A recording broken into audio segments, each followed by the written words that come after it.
My mother and father divorced when I was young. They had an accident baby together after my mom remarried, which rocked that marriage apart. That baby was my little sister. I absolutely adore my sister and I love her so much. She was sweet, kind, and very optimistic about everything. She died abruptly in an accident 4 years ago at only 14. It was tragic. She drowned in while she was with my mom on a vacation. Do you know how people say the firsts after death are the hardest? They don't account for when there's no first to be had. When they should have been getting ready for prom but never will. It's a completely different pain. We decided to have her ashes put in necklaces all of us have. My mom and I were talking about it. We were both drinking. And she slipped that the bit of ashes I carry that I thought were my sister's were just regular ashes. Burnt wood. She already poured out my sister's ashes without me or my brother in the plot she bought with my stepdad. She couldn't fathom my rage because to her, the sentiment and emotions are the important aspects, not that it's physically my sister. My anger is prompted by the lies and the fact those sentiments and emotions are attached to something not my little sister, and I had no idea she cast her ashes on a plot she wouldn't have cared about. I screamed at her to get out of my house, locking the door behind her and calling up my stepdad to pick her up. I threw the necklace out the window to the front lawn, then regretted it and tore it out of her hands when she picked it up. As she would say it, I made a scene and embarrassed her. I kept screaming and calling her a liar whenever she tried to explain herself or get back inside. I was threatening to call the cops on her when my stepdad finally showed up and took her away. He called me the next day and left a message saying that he wanted to talk about what happened and how he understands why I'm angry and hurt. He just wants to talk. But I need to talk to my mother too about this because she's a grieving mother and my sister's death was a huge blow to the entire family and everyone is trying to regain our bearings still, so some kindness is needed. All I can think of right now is my mom's heartbroken face as I ripped my necklace with my sister's ashes out of her hands, or the way she turned away from me crying as my stepdad ushered her into the car. I called her names.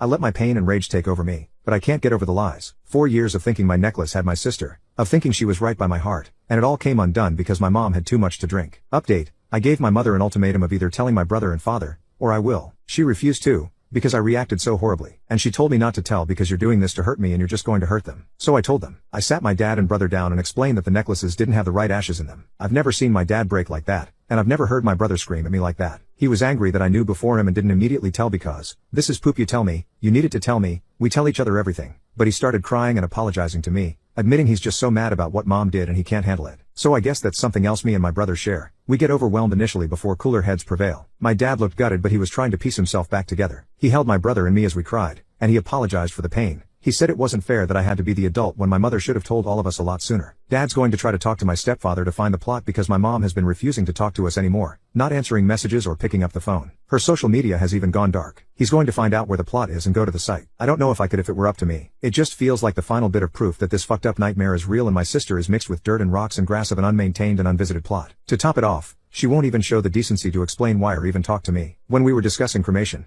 it was agreed we would all get a necklace with the ashes. My mind keeps going over things that just didn't add up fully. Times she almost slipped or things that make complete sense now. She almost left behind her necklace on a trip and didn't freak out like I would have, because she knew where my sister was the whole time. She volunteered to be the one to separate the ashes and gave dad the rest. I assume those ashes are the same as ours. Fake. God, this whole thing just makes me want to curl up in a hole and never see the light of day again. I've been on and off crying all week without being able to stop, or just so angry I could scream. In the middle of my damn work day and suddenly I'm rushing to the bathroom to hide the fact I'm breaking all over again because I can't stop my thoughts. I quit smoking after my sister died but I picked it right back up again. My dad has been calling me every day to check in on me and remind me of how much he loves me and how much my brother loves me. I think he's afraid. My brother has come over each day since the talk with his girlfriend to make sure I eat something. I don't know how to end this post. I feel lost and like I don't know anything anymore. I feel like a burden because my dad and brother are both dealing with the revelation too, but they're clearly thinking of me and checking in on me. I'm going to look into grief counseling, but the therapist I saw after my sister died isn't practicing anymore and my insurance isn't accepted by a lot of therapists. I try to remind myself that my little sister wouldn't have minded so much becoming woven into a tapestry of grass and flowers and that I can visit her once we know where she was cast and make sure her sight is always beautiful.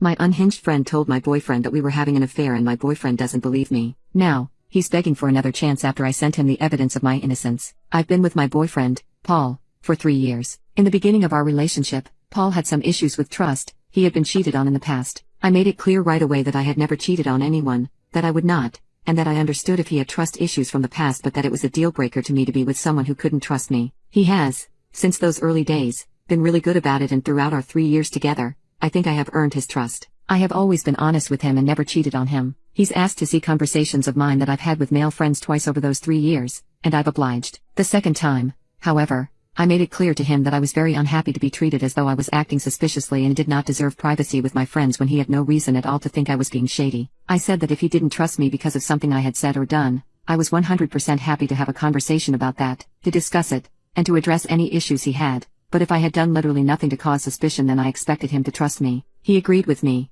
said that I had done nothing, and never asked again. Once of those conversations he asked about was with my friend Roger. Roger had, 2 years before I started dating Paul, confessed feelings of love for me. I told him I wasn't interested, and that was that. By the time I was seeing Paul, I had absolutely no reason to think things were anything but platonic between Roger and myself. A week ago, Roger and I got together for coffee. Again, I want to stress that before this happened I had literally no reason at all to think he had held on to those feelings. At the cafe, Roger suddenly went on this impassioned monologue about how much he still loved me, how Paul was a terrible boyfriend and I should dump him and be with Roger, how loyal Roger was, how perfect we were together. I was pretty much silent through this whole speech because I was so surprised and uncomfortable, but when he stopped I told him that I loved Paul, that I was absolutely not leaving Paul, and that I needed to go home immediately. I was shaken up by the whole thing so I took my time getting home to calm down. But, by the time I got home, I found that Roger had sent a long, utterly insane FB message to Paul detailing how much he loved me, that we were destined to be together, and heavily implying, but not outright stating, that Roger and I had been carrying on an affair for weeks. I don't know why he did this. I have no explanation. Paul believes it completely. He has listened to my explanation of things, but thinks I am lying. He doesn't want to see me or talk to me at all anymore. I'm completely devastated that Paul would believe this FB message over me. I'm horrified that my relationship with him has ended like this. I'm embarrassed that now I'm being seen as a cheater and a SLT who slept around on Paul. I'm utterly hateful toward Roger. It's been a week and I can't convince Paul to talk to me. I know he had those trust issues in the past but I really believed we were long past them. Update. When I was a little calmer I FB messaged Roger asking him why he lied. He responded with "What do you mean?" at which point I started pressing him harder. He responded only with one-word answers, and honestly didn't reply to most of my messages at all, no matter how much I asked, and never actually said any definitive statement of yes I lied for such and such reason. Finally, I sent him a definitive statement that said I had never had an affair with him, that I was incredibly hurt and angry, that our friendship was over and that he was never to contact me again. He replied okay and that was that. I sent the entire FB conversation to Paul,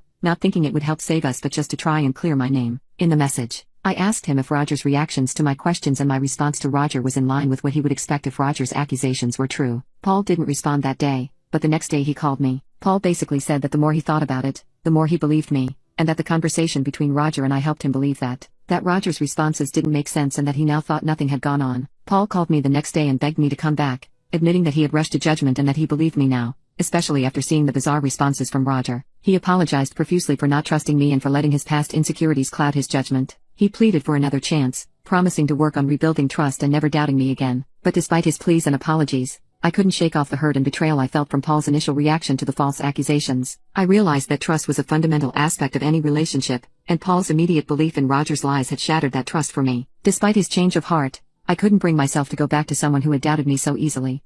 My entitled brother thinks he is bailing us out for paying rent and refused to pay his bills. So, my mother snapped and put him through 5 stages of grief. Brother has been mooching off of my mom and I. She and I co-own our house, since 2017. He lived rent-free for 4 years. Finally, my mom managed to force him to pay his form of rent by paying some utility bills, a total of about $450 a month, since 2021. He has never paid his bills willingly. Every month he demands to know why he has to pay the amount and demands proof of the cost, as if my mom was trying to swindle him for some reason. And every time he has finally given us the money for the bills, he has told us he was bailing us out since we must be broke. Why else would we be making him pay for us? Recently, he has been going off about how he can't wait to leave the house and he wants to save his money to move out but he simply can't with the cost of all these bills weighing him down. My mother told him since he is so serious about moving out, she will gladly pay for his portion of the bills. She works seasonally, and all he would need to pay was his car insurance. She said she would give him until May 31st to save up as much as he could. He would then need to move out. Since that agreement was made, entitled brother has gone on 2 trips out of state. One was a 4-day bachelor party in New Orleans,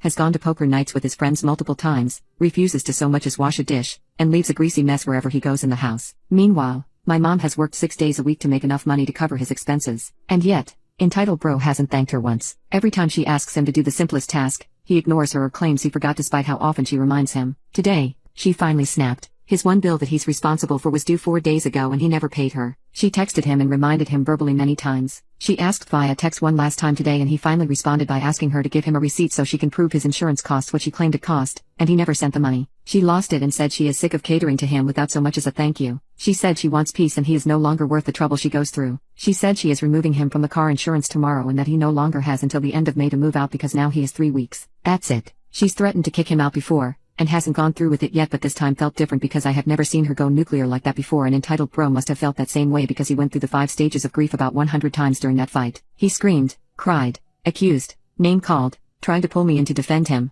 tried to pull in his dad to defend him, tried to call my mom's sisters to defend him, claimed getting his own insurance was an emotional burden, claimed she needs professional help because she is obviously out of her mind, said that she obviously doesn't care about him. Otherwise, why would she so cruelly deprive him of such valuable resources? He went on and on for 3 hours, and she didn't budge. I don't want to get my hopes up that she'll stick to that 3-week deadline, but this is the closest she's come to evicting him. I hope this will scare him into leaving before she has to.